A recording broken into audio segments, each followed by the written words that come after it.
Welcome back to Communicology. Today I'd like to talk about something that's near and dear to the heart of a communicator, and something that's really frustrating whenever you're seeing it unfold in social media or in the news media or entertainment or wherever you end up seeing it.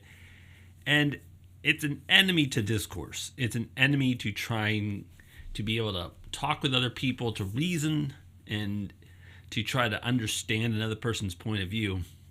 And what I want to talk about today is the idea of weaponizing language to influence other people's behavior. Now, what I mean by weaponizing language is when you take a word and then you stick it to somebody, or you take that a word that's really vile and try to apply it to somebody and make sure that they're thought of in that way, even if they don't even match that term. It's a way to dehumanize them, to eliminate their importance of their viewpoints or anything like that. And basically, at its heart, what this is known as is as a ad hominem attack. An ad hominem attack is a logical fallacy where instead of attacking the argument itself, you attack the character of the person. So ad hominem, to the man. You focus on that person, attack them, attack their character. And instead of having a discussion about the subject, the topic, we're now arguing about character and what someone is like or what someone believes, instead of focusing on what we need to be focusing on. And why this is so damaging to discourse is because, quite frankly, we need to be in a situation where if we're going to talk about something that we don't like or disagree with, we need to be able to get to the heart of why we don't. And I think one of the main reasons why people use ad hominem attacks, why they weaponize language, is because they don't know much about the subject, and when they hit their limit, they start calling names. So instead of, continually digging into and understanding the subject or understanding another person's point of view, we end up just attacking the other person. And you'll see this all the time on social media. I believe in X. Well, I believe in Y. Well, you're an idiot. And at that point, it's like, well, how can we even have a conversation? Because now we're insulting each other. And you can see the damage that this can cause. Some people do it because, like I said, they're ignorant and they don't understand the subject, and they just run out of time or patience or whatever, and they just start going to the name-calling side of things. Some people also use it for nefarious reasons. If I can damage you, I can damage your credibility. And the more people that hear my damaging of you, the more people will start to think of you as a person not worthy of being heard, worthy of being considered, and you can see the ultimate damage that it causes, because you're taking away someone's agency, and you're basically ruining what people may think of them before they even get a chance to ever interact with them. And that's really nefarious. At its heart, that's a Ninth Commandment violation. If you're looking at the 10 Commandments, you are bearing false witness against another person. You are damaging their reputation with ill intent. It's not like calling somebody a burglar after they burgle. That's, a legitimate titling. But calling somebody something else, something more serious or something totally made up just to discredit them, your intention is to harm them for the short term or for the long term. And that is a terrible thing to do to another person. So what I'd like to do is look at some of these things and to help you understand what I mean and focus on those things. One of the common things that we hear nowadays, especially in political discourse, is the term fascist or fascism being thrown around.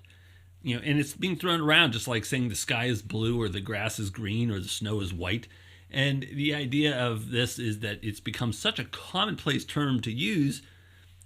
You kind of wonder, do people even know what it even means? Or is it just one of those things, well, I hear it used a lot, therefore it must be a proper term. So again, is it ignorance, or is it one of those things where people are using it because they truly want people to have a negative term?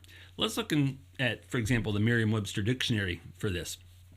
Fascism is a populist political philosophy a movement or a regime that exalts nation and often race above the individual, that is associated with a centralized autocratic government headed by a dictatorial leader, and that is characterized by severe economic and social regimentation and by forcible suppression of opposition. I mean, that's a serious term.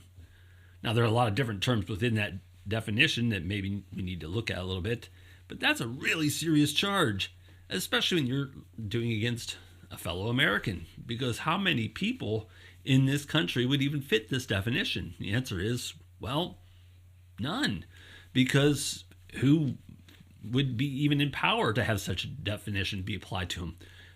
A president of the United States, maybe? Well, how could a president be a fascist? According to this definition, they need to have a centralized autocratic government. In other words, they have total and complete control. No president has total and complete control. It just doesn't work that way.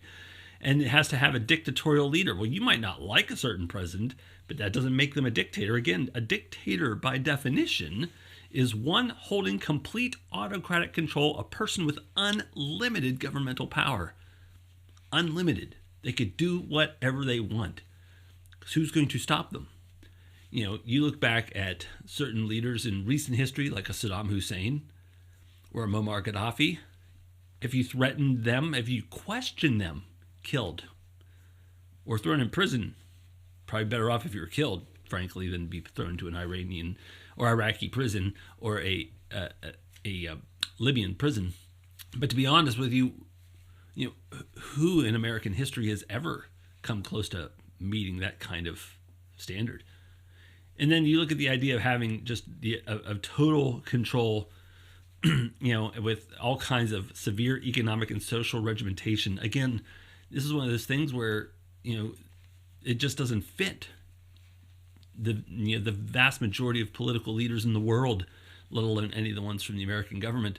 Because quite frankly, I mean, to have, severe economic and social regimentation and forcible suppression of opposition, you might see little pockets here or there.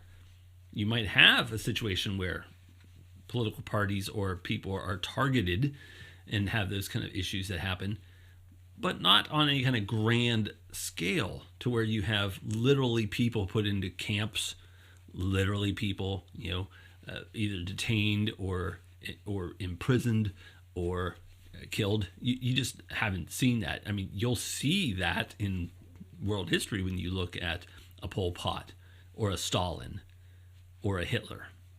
You simply don't see that in government. And also it says, going back to the beginning, you see a populist political philosophy. Again, that's not uncommon. We've had plenty of populist presidents and politicians in American history, but the definition doesn't end there. It continues. That exalts nation above, and that's not an odd thing either. We've had plenty of politicians. In fact, most presidents talk about how great America is and how much they love America and how much America is a beacon and how important America is. So that's, again, not an odd one, but it's not alone. And then often race above the individual. That's a really odd one. That's not very common at all, where you see someone actively promoting race above another. A perfect example of this kind of situation is going all the way back to Woodrow Wilson. He had some very racist views, and it was one of those things where he even had a screening of A Birth of a Nation, which is a movie, from the early part of the 1900s, and it was exceedingly racist, and he had a screening of that movie in the White House. I mean, that's a very prime example where you might be able to be close to this, but again, we've never had a president that outwardly said that this race is the most important race, or this is the only race that has value. We've never had that. So that's one of those things where people really, again, misuse this term. But you can see there's several layers to this, that matter, which is why when we talk about fascism, in reality, it gets applied to Italian leader Mussolini or German leader Hitler, because they actively preached and walked these lines in every aspect of this definition. So just having one thing like, well, you're a populist, ergo you're a fascist, that doesn't make any sense. Oh, that you like America over other countries. Well, that doesn't make you a fascist. That just makes you patriotic. And a lot of people around the world like their country more than other countries. That again, that doesn't make you fascist. That just makes you patriotic. So again, when you see people use the word fascism, they're using it because either they don't know the definition and understand how that works, or they don't understand, what it, or they do it because they want to be very malicious and try to paint someone in such a negative light that it further damages and ruins them. And then you also hear, like, again, Nazism being thrown around. This one's particularly egregious because whenever you hear Nazism, which is a form of fascism, a form of socialism, you have this situation where people tend to really have issues with, some history that is painted and forever bonded with the term Nazi, and that is the cleansing of an ethnic group and people with deformities and people that didn't meet certain racial qualifications. That's incredibly disingenuous to use this against other people. Why? Well, unless you've actually called for the cleansing of a race, that's disingenuous. Unless you've actually tried to work to kill other people, on any kind of scale, that's disingenuous. The other problem too is whenever you start throwing around Nazi as a term today, you're also delegitimizing the term. So if you're falsely applying it, you're taking away that it's a legitimate term, which is focused on what we think of when we think of World War II, and we think of the Axis powers, specifically under Adolf Hitler in Germany, that killed approximately 6 million Jews and 5 million other ethnic minorities and people who had physical deformities, things like that.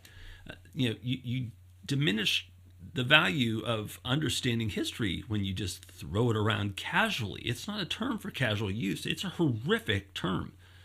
And no one in American history truly qualifies on this level, because you have people who maybe think the Nazi ideals are good. And again, it's a super fringe minority of people. But again, they're not in any kind of power to enact it. They certainly can't do it. So to call any current or recent political candidate in America that is just, it's an abhorrent thing to do, because no political candidate has ever, at least one of any kind of real consequence, like a president or a senator or a congressman, has ever really pushed to have that kind of a view or a mindset. It's just not true. It's not possible. The other thing too that comes with the idea with Nazism and fascism is the idea of the size and scope and power of the government.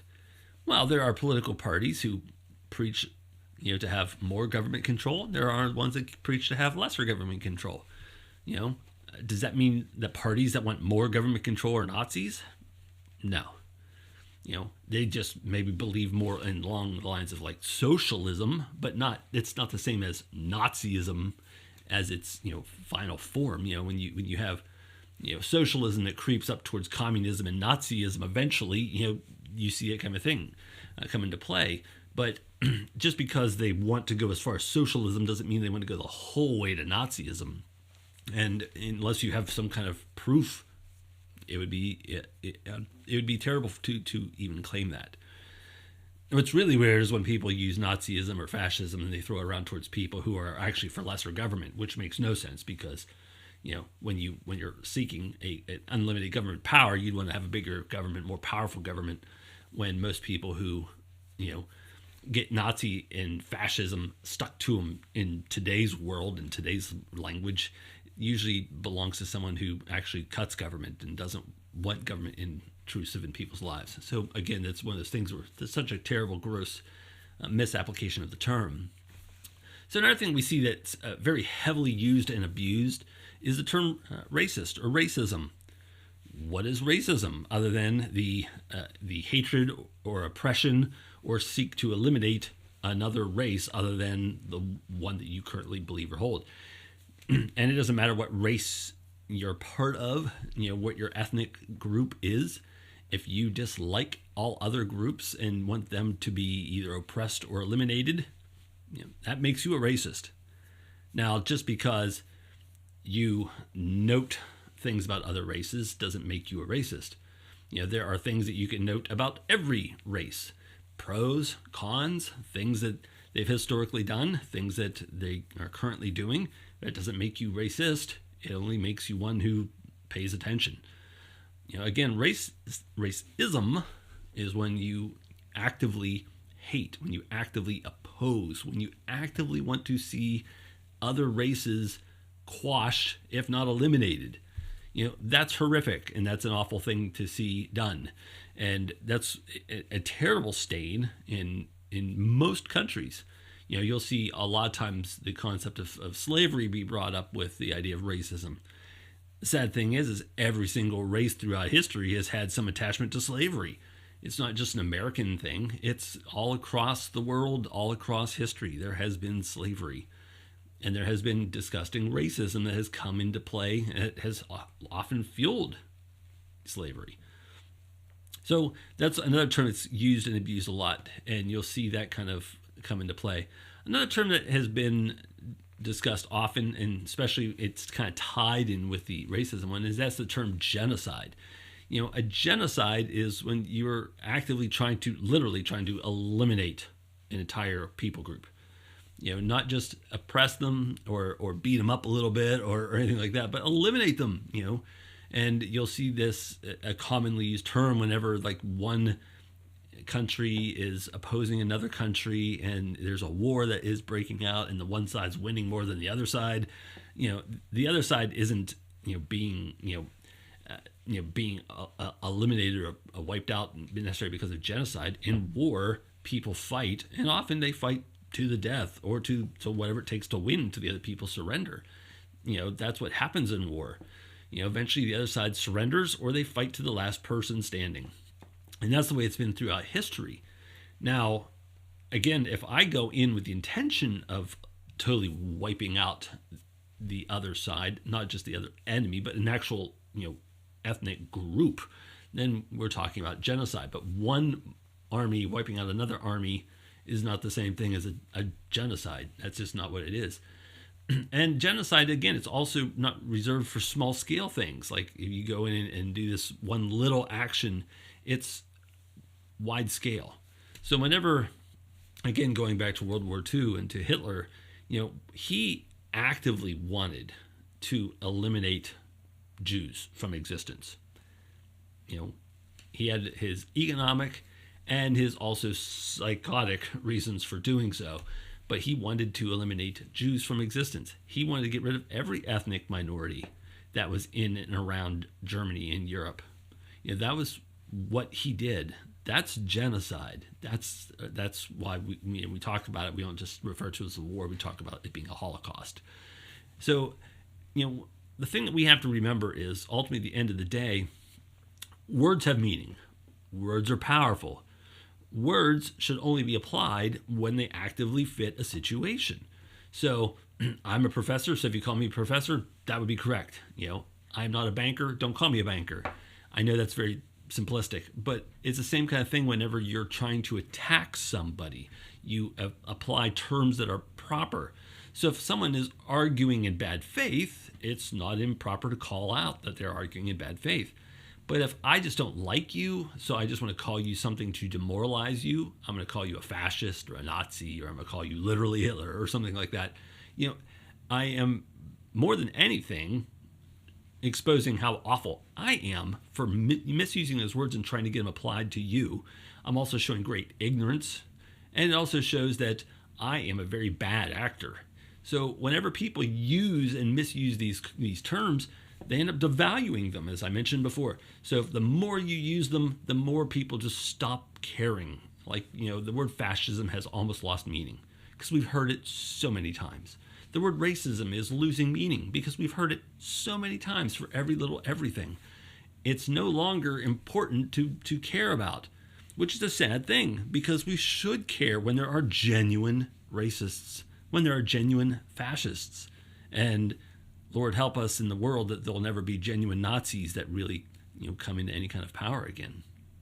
But ultimately, we have to watch ourselves because any time that we get into a disagreement and then it turns into a fight, And instead of relying on reason, instead of relying on research, we have that tendency to quickly start throwing out terms and calling names, these ad hominem attacks. And as a result, we take some words that are maybe should be reserved for the most wicked things, and we weaponize them instead. And I try to hit you with these arrows of these words and damage you instead. That's never a good thing to do. Again, focus on reason. Show your intelligence. Do some research. Use the proper language.